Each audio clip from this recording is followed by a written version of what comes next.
Dalam pemungutan pajak, negara harus mendapatkan izin lebih dahulu dari rakyat, karena pemungutan pajak dapat dipaksakan dan tidak ada kontraprestasi secara langsung yang dapat ditunjuk. Berkait dengan hal tersebut, dasar hukum pemungutan pajak di Indonesia adalah pasal 23A Undang-Undang Dasar 1945, bahwa pajak dan pungutan lain yang bersifat memaksa untuk keperluan negara diatur dengan undang-undang. Ketentuan ini merupakan dasar filosofi pemungutan pajak, karena tidak ada perpindahan kekayaan tanpa persetujuan pemilik, dan ini menunjukkan bahwa masyarakat atau pemilik memberikan izin atas perpindahan sebagian kekayaannya kepada negara melalui proses pembuatan undang-undang di mana wakil rakyat memberi persetujuan. Bahkan di negara lain pun terdapat dalil pajak yang terkenal, yaitu kalau di Inggris, no taxation without representation. Kalau di Amerika, taxation without representation is robbery, artinya pajak tanpa adanya undang-undang adalah perampokan. Dalil tersebut dimaksudkan untuk menghindari anggapan bahwa negara itu sama dengan perampok karena perpindahan sebagian kekayaan rakyat atau pembayaran pajak tanpa izin pemilik atau rakyatnya. Halo teman-teman, kita jumpa lagi dengan PT Arion yang luar biasa ya. Thank you PT Arion, thank you Pak Rinto sudah bersedia hadir lagi nih untuk yang kedua Pak. Ya, Mas. Masih sehat Pak ya, belum pingsan ya. Semangat, Mas. Sehat. Oke Pak, jadi kemarin sudah seri pertama, sekarang kita seri kedua. Ini mengenai dugaan perampokan pajak, mengenai kalau nggak salah Bapak bilang pelaksanaan pertemuan sehubungan dengan pemeriksaan itu melewati jangka waktu yang ditentukan. Nah, bagaimana Pak detailnya itu Pak? Oke, sebentar, Mas. Saya share screen dulu ya. Oke, siap Pak, silakan. Saya share screen dulu.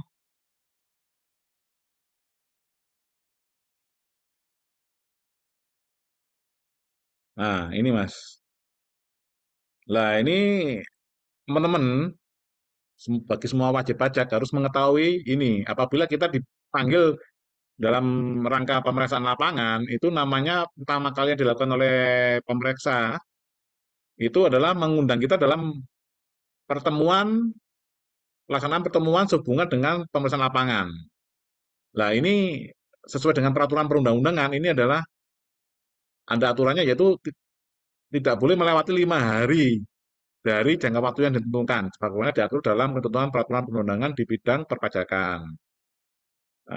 Peraturan yang dilanggar oleh oknum pemeriksa ini yaitu pasal 2 ayat 3 peraturan Dirjen Pajak nomor Per 07 tahun 2017 tentang pedoman pemeriksaan lapangan dalam rangka pemeriksaan untuk menguji kepatuhan pemenuhan kewajiban perpajakan. Nah, ini bunyi pasalnya seperti ini. Waktu dilaksanakannya pertemuan sebagaimana dimaksud pada ayat 2 huruf A ditentukan paling lama 5 hari kerja sejak diterbitkannya surat panggilan dengan mempertimbangkan lokasi wajib pajak.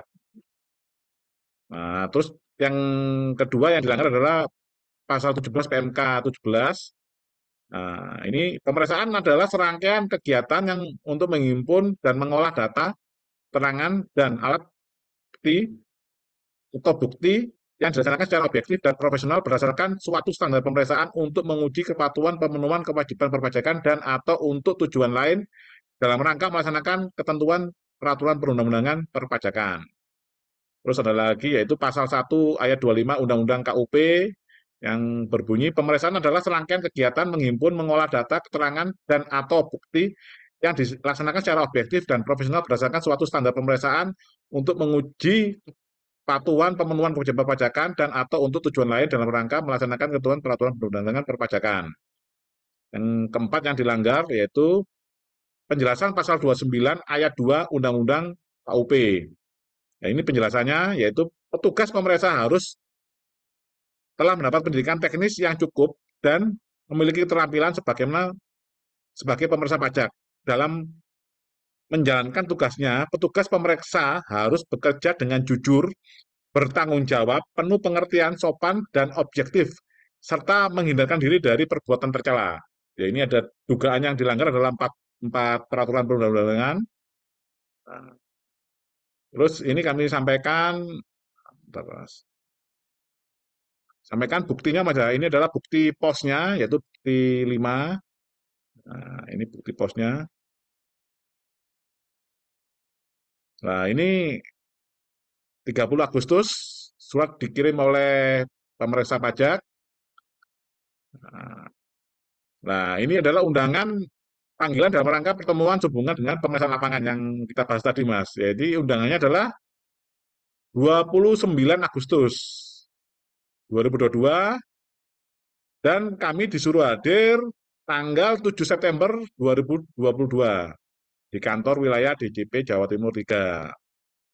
Nah, ini yang tantangan juga Kepala Bidang Pemeriksaan Penagihan Intelijen dan Penyidikan. Ini kalau disingkat PPIP, Mas. PPIP. Ini harus membawa ini semua ada di surat ini, Mas. Nah, pelanggarannya adalah seperti ini, Mas. Bentar, ini kami ini. Nah, ini, Mas. Menurut peraturan tadi, PR Dirjen tadi, itu harus 5 hari kerja sejak surat ini, Mas. Surat perintah pemeriksaan lapangan dikirimkan, yaitu tanggal 30 Agustus 2022. Kita hitung 5 hari kerja, yaitu ini kalau di pajak ini ngitungnya itu sejak, Mas Awan, sejak. Jadi 30 ini kita hitung, Mas. 30 ini 1, ini 1, 2, ini 3, ini 4. Nah, ini karena Sabtu Minggu libur, yaitu ketemunya tanggal 5 ini. Seharusnya undangan dalam rangka pertemuan pemeriksaan lapangan itu ada di tanggal 5. Ternyata di undangannya kan tanggal 7.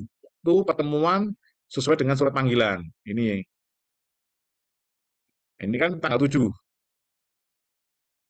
Nah, ini sudah masuk di materi persidangan yang kami lakukan dengan ini Kanwil DJP Jatim 3 dan mereka mengakui bahwa memang mereka telat untuk ini melaksanakan temuan sehubungan dengan pemeriksaan lapangan ini. Dan kami tanyakan waktu itu kenapa kok telat, karena ini menunggu arahan pimpinan.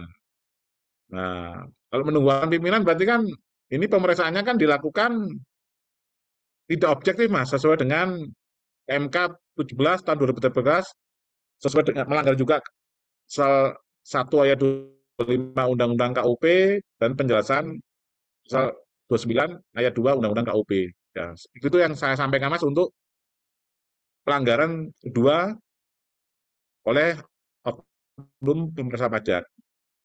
Oke, berarti waktu itu Bapak sudah pernah mempertanyakan kenapa melewati 5 hari gitu. Berarti Bapak sudah tahu waktu itu ada aturan 5 hari ini. Kalau aturan 5 hari ini tahunya kita saat persidangan ini, Mas. Kalau awal kami tidak tahu, Mas. Oh, hal ini ditanyakan dipermasalahkan di persidangan. Kemudian di persidangan mereka membela diri dengan mengatakan betul melewati 5 hari, tetapi itu adalah karena menunggu atasan, begitu. Ya, menunggu arahan atasan, ya. Arahan atasan itu Nah, maksudnya, berarti kan dugaannya ini kan berarti kan tidak objektif, Mas, pemeriksaannya, Mas. Berarti kan subjektif. Kenapa kok harus menunggu atasan padahal aturannya seperti ini gitu, Mas. jadi diduga mungkin dia diintervensi oleh atasannya dia, atau Ya, betul, mungkin Mas. eh, memang kebiasaan mereka begitu mungkin menunggu-nunggu atasannya. Yang dimaksud atasan tuh kepala pemeriksaan kah atau kepala kanwil? Kalau menurut saya kepala kanwilnya, Mas. Oke, jadi gini Pak, kita Nah, kan khawatir dia berbohong nih. Saran saya, mungkin di sidang berikutnya kita boleh minta untuk dihadirkan oleh hakim ya, minta dipanggil orang yang dimaksudkan ini siapa. Yang dimaksud atasan itu oke. siapa. Jangan sampai atasan dituduh oleh dia ini, si oknum ini, diduga oknum ini menuduh atasan dia, padahal dia yang melakukan. Jangan sampai begitu. Kalau bisa, kita Ya, minta ya, betul, hakim Mas. panggil orang yang dimaksud atasan itu siapa, dihadirkan dalam persidangan untuk ditanyakan, apakah benar waktu itu Bapak yang mengarahkan dia untuk melewati 5 hari? Jangan-jangan dia bertindak sendiri, kan begitu?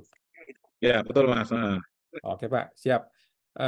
Jadi teman-teman ya yang nonton video ini juga supaya tahu bahwa panggilan pemeriksaan itu tanggal 1 dipanggil itu adalah untuk maksimal 5 hari kerja berikutnya pertemuannya, bukan setelah itu. Jangan sampai dia panggil sekarang untuk bulan depan kan, silakan. Nah, ya. oke Pak, kita spill dikit Pak. Untuk yang ketiga apa nih Pak? Untuk yang ketiga, ini ya ini Mas, Oke, tidak adanya pemberitahuan perpanjangan jangka waktu pengujian pemeriksaan lapangan, oke, sebagaimana diatur dalam peraturan oke, perundang-undangan siap dan Pak. perpajakan. Oke, kita tahan dulu. Kita akan bikin video untuk seri berikutnya ya. Bapak masih tahan ya, Nah, belum pingsan Pak ya? ya, belum Mas, semangat. Oke, thank you Pak Rinto dari PT Arion dan sudah bersedia ya untuk speak up, berani untuk speak up, berani untuk membela kebenaran, berani untuk terbuka untuk umum, berani untuk transparan ya. Jarang-jarang teman-teman ada wajib pajak yang bersedia seperti ini. Kita salut dan respect untuk PT Arion dan timnya. Thank you Pak, dan kita akan jumpa lagi di video berikutnya. Thank you Pak. Oke, terima kasih Mas.